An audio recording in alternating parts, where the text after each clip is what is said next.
ഇതിനകത്ത് മഴയത്ത്. അയ്യോ എന്തൊരു രസമായിരുന്നു. സത്യം പറയാനുണ്ടല്ലോ, ഞങ്ങളുടെ വീട്ടിലൊന്നും അല്ല വെള്ളം കയറിയത്. ഈ 5 ഡാം തുറന്നപ്പോ എല്ലാ റോഡിൽ നിന്നും വെള്ളം വന്നു.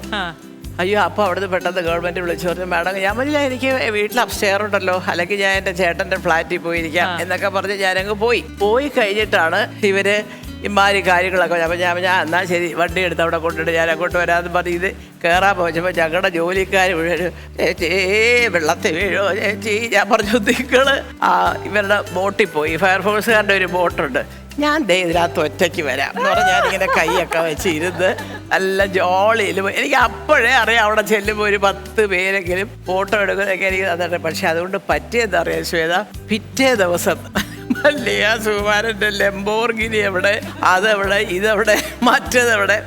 അപ്പം ഞാൻ പറഞ്ഞു എൻ്റെ പൊന്നു സുഹൃത്തുക്കളെ ഉടനെ അവിടുന്ന് വരുന്നു, കളക്ടർ വളരെ കൂടെ വരുന്നു, റോഡ് ശരിയാക്കുന്നു. അയ്യോ ഭഗവാനെ, അക്കാലത്തൊക്കെ എനിക്ക് CM വലിയ നന്ദിയുണ്ട് കേട്ടോ. ഇതാ അന്നക്കാലം 18